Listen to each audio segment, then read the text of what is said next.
خطيب بنتي الكبيره يا بنات ابن اكابر، ابوه مستشار، يعني بقى لينا رجلي في السلطنه بالصلاه على النبي. جبرت قضيت النهارده.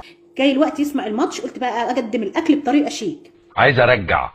انا عامله اكل عادي خالص من عندنا، يعني ما كلفتش نفسي ولا عملت محمر ولا مشمر ولا حاجه، كل واحد على قد حاله. وهو كمان جاي متاخر، يعني جاي قبل الماتش بساعه واحده بس. يا ساتر يا ساتر، صباح الجمال والكريستال يا عمي. ما كنتش هلحق اطلع حاجه، وانا شايفه ان كده رضا قوي. والله احنا حطينا الاكل بطريقه كويسه جدا، والموجود كل ما كلش ان شاء الله عنه مكان.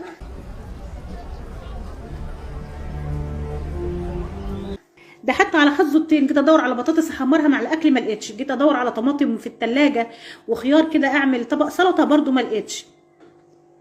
وحطيت الاكل وبالفعل اكل كويس جدا، وبعد ما شبع بقى وبيغسل ايده وشايفني في المطبخ بيقول لي تسلم ايدك يا طنط.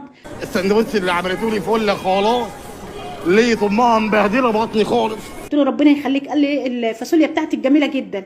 قلت له هي فين الفاصوليا؟ قال لي اللي احنا اكلناها. قلت له دي لوبيا مش فاصوليا. معقول؟ قال لي دي فاصوليا مش لوبيا. المهم انا مش عارفه بصراحه هي دي فاصوليا ولا لوبيا، انا بقول على دي لوبيا والتانيه الكبيره شويه فاصوليا. المهم بالهنا والشفا بقى يا ولاد، انا زهقت. انا راجل وسخ ان انا جيت هنا اساسا.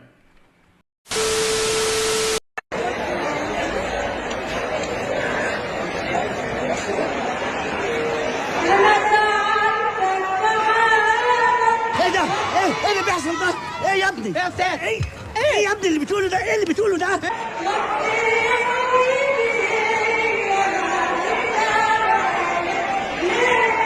مع السلامة. تعال انت يا ابني. لا بس يا ابني يا بتلة يا بتلة.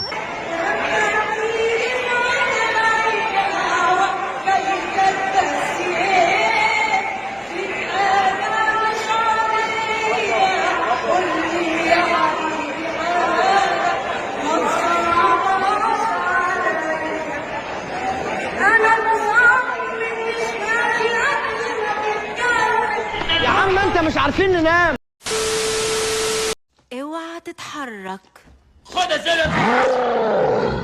دي بتوجع. خلاص هتسلك يا زلمه. لو ما كنتيش هربتي ما كانش ده حصل. لو ما كنتش رعبتني ما كنتش هربت. انا مش فاهم حاجه ولا انا يا صاحبي.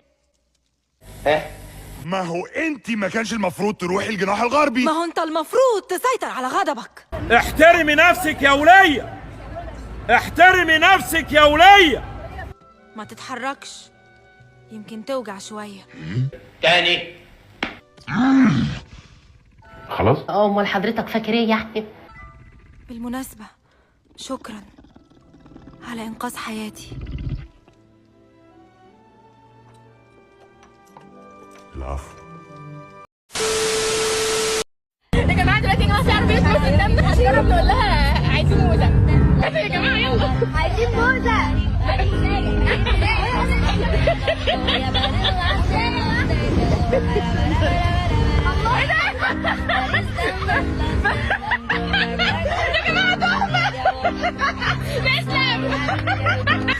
اوعى ايدك يا ابني، اوعى يا العم، اوعى يا ابني، كيف يكون صوابعك اتكسرت يا ابني عشان تحرم تمد ايدك على حاجات اسيادك. يا راجل ابن راجل شوف مكانك يا حمار يا ابن الحمار، وعرض النبي مكاني مش هعرفك